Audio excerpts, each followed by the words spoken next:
entitled Jesus is Lord of the Sabbath. In today's discussion, we will dive deep into the historical significance of the Sabbath, exploring its origins and how it was viewed by the Jews and Pharisees during the time of Jesus.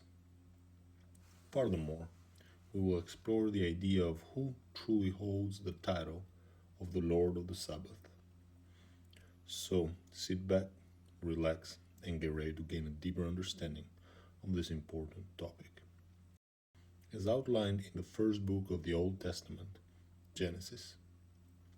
In Genesis chapter 2, it is stated that God finished his work on the seventh day and rested from all of his labors, blessing and sanctifying the day as holy.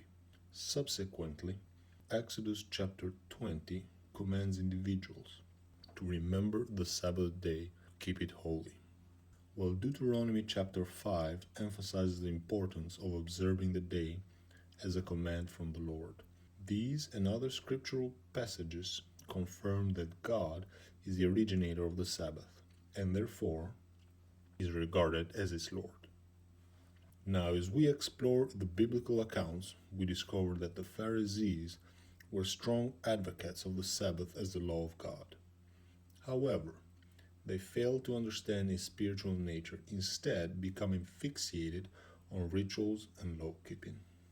Their misguided approach led to the addition of various regulations to the law of God. Some of these additions were quite absurd, such as forbidding the lighting of fires, carrying of items except of religious ones, even limiting walking distances or tearing of things.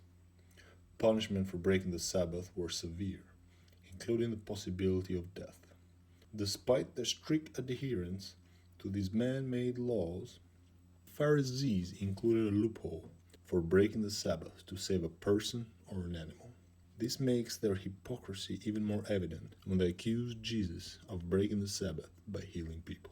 In Luke chapter 14, Jesus heals a man with dropsy on the Sabbath and confronts the Pharisees by pointing out that they themselves work on the Sabbath to save a person or animal in need. This emphasizes that doing good is not breaking the Sabbath, but rather doing evil. This is not a new phenomenon, as we see in the book of Malachi, the last book of the Old Testament, where it is stated that the Pharisees had corrupted the covenant of Levi and caused many to stumble at the law. So we see that the Pharisees failed to understand the true nature of the Sabbath, and their legalistic approach led them to add burdensome regulations to the law of God. Jesus, on the other hand, emphasized the importance of helping others, even on the Sabbath, and while condemning evil. In this segment of the video, we will explore the pivotal events of Matthew chapter 12. Jesus and his disciples were walking through the grain fields on the Sabbath when the disciples became hungry and began to eat from the field. Pharisees accused them of breaking the Sabbath law. Jesus responded by referencing two significant Old Testament stories. He reminded the Pharisees of how David and his companions, when hungry, ate the consecrated bread in the house of God, which was reserved only for the priests.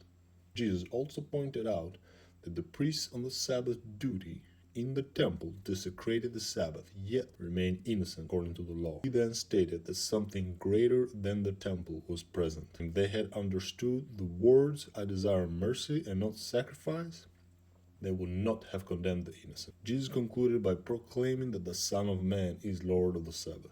Stories of David and the priests were not arbitrarily chosen, but carefully selected to emphasize Jesus' role as the new eternal high priest and his connection to the lineage of David's throne.